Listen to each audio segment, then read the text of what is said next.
দুনিয়া যতই সাজাও বান্দা মনে রাখো তুমিও থাকতা না, দুনিয়াও থাকতো না। তুমিও যেমন মৃত্যু হবে, এই কায়নাতেরও মৃত্যু হবে। এই দুনিয়ার প্রত্যেক মানুষের মৃত্যু হলে সেটারে মৌত বলে, আর একদিন গোটা সৃষ্টি জগতের মৃত্যু হবে সেটারে কিয়ামত বলে। সেটারে কিয়ামত বলে। কেউ থাকবে না, আল্লাহ কথাটা বারবার মনে করাইছে। তোমার যেমন মৃত্যু হবে সৃষ্টি জগতেরও মৃত্যু হবে। ইজাস সামাউন ফাতারাত ওয়া ইদাল কাওয়াকিবুন তাসারাত। আল্লাহ বলেছেন ইজাস শামসু কুফিরাত। আল্লাহ তাআলা এভাবে বারবার বলছে ইজাস সামাউন শাক্কাত, আসমান ভেঙে যাবে, চূর্ণ বিচূর্ণ হয়ে যাবে, তারকারাজি খসে খসে পড়বে, সূর্য চন্দ্র আলোহীন হয়ে পড়বে। আল্লাহ তাআলা বলেন ইদা রাজ্জাতিল আরদু রাজ্জা, জমিন পাউডারের মতো রেজা রেজা পাউডার হয়ে যাবে। আল্লাহ তাআলা বলছে পাহাড়গুলো তুলার মতো ধুলির মতো উঠতে থাকবে। আল্লাহ বলছে বান্দা একদিন আমি গোটা কায়নাত আমি শেষ করে দেব, আমার সংসার আমি গুছায় ফেলবো, আমার এই কায়নাত আমি আল্লাহ তাআলা ইসরাফিলের সিঙ্গার ফু দিলে আমি আল্লাহ তাআলা গুটিয়ে ফেলবো। এই কথাটাই আপনাদের সামনে এখানে আমি শুনাইতে চাই। এই অল্প একটু শুনে আল্লাহ তাআলা এখানে এই কথাটাই তুলে ধরছেন কোরআনের বহু সূরায়, যে বান্দা এই সৃষ্টি জগৎ একদিন থাকবে না, কিয়ামত হবে, একদিন ইসরাফিল ফু দিবে। ইসরাফিল যেদিন ফু দিবে, কোরআনে এই বর্ণনাটা দুই ভাবে আছে। একটা হলো ইসরাফিল প্রথমবার ফু দিবে, আরেকটা হলো ইসরাফিল দ্বিতীয়বার ফু দিবে। ইসরাফিল মোট দুইবার ফু দিবে। প্রথমবার ফু দিলে জমিনের মধ্যে ভূমিকম্প শুরু হবে। আল্লাহ বলেন এই ভূমিকম্পটা গোটা পৃথিবী একসাথে, আমার সৃষ্টি পুরাটা একসাথে নড়বে। ইন্না জালজালাতাস সাআতি শাইউন আযীম। আল্লাহ বলেন বান্দা দুনিয়ায় বহু ভূমিকম্প তুমি দেখছো, তবে মনে রেখো কিয়ামতের ভূমিকম্প, ইসরাফিল ফু দিলে প্রথম যেই ভূমিকম্প হবে, কিয়ামত সংঘটিত হওয়ার জন্য, গোটা সৃষ্টিটা ভেঙে চুরে যাওয়ার জন্য, সেটা হবে বড়ই ভয়ানক। সেটা বড়ই ভয়ানক। ইয়াউমা তারাউনাহা তাদহালু কুল্লু মুরদিআতিন আম্মা আরদাআত।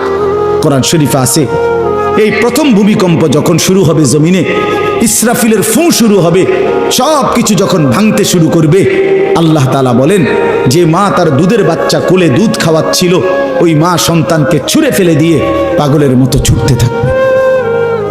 ওয়াতাদাউ কুল্লু যাতি হামলিন হামলাহা, যে মায়ের পেটের বাচ্চা 10 মাস পূর্ণ হয়ে গেছে, এই আর ঘন্টা 2-4 ঘন্টা পরে বাচ্চাটা প্রসব হবে।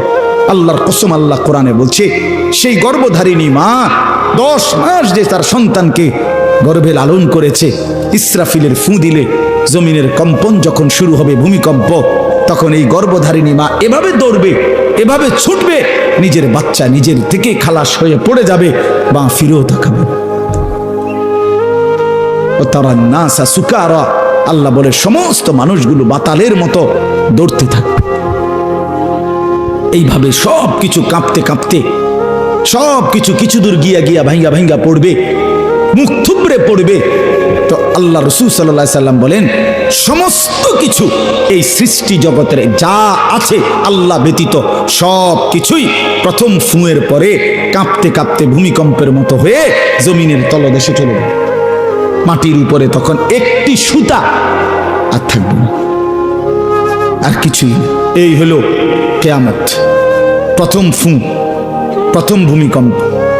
নির্দিষ্ট একটা সময় পরে আবার আল্লাহ তাআলা ইসরাফিলকে জীবিত করে আবার বলবেন আরেকটা ফু দাও, একটি নির্দিষ্ট সময় পরে। সেই সময়টা কতদিন? হাদিসের একটি বর্ণনা থেকে, নবীজির একটা বর্ণনা থেকে মুহাদ্দিসিনে কেরাম বলছে এই দ্বিতীয় ফু আর প্রথম ফুর মাঝখানে, প্রথম ফুতে সব কিছু যখন কবরে চলে যাবে, তখন হতে পারে দ্বিতীয় ফু দিতে দিতে মাঝখানের সময় 40,000 বছর। আমার বন্ধু, আমার বাপ, আমার ভাই, রাত হইছে, কষ্ট সবাই করতেছেন, এতটুকু তো ভাবেন সর্বশেষ যেই লোকটা কবরে যাবে, শেষ হতে পারে তাকে কবরেই থাকতে হবে 40,000 বছর। তো এখন যারা মরছে, এখন যারা মরতেছে, তারা কবরে আছে আজকে কত বছর? নবীজি সাল্লাল্লাহু আলাইহি সাল্লামের জামানায় যারা মারা গেছে, তারা আজকে কতদিন কবরে? ওই নূহ আলাইহিস সালামের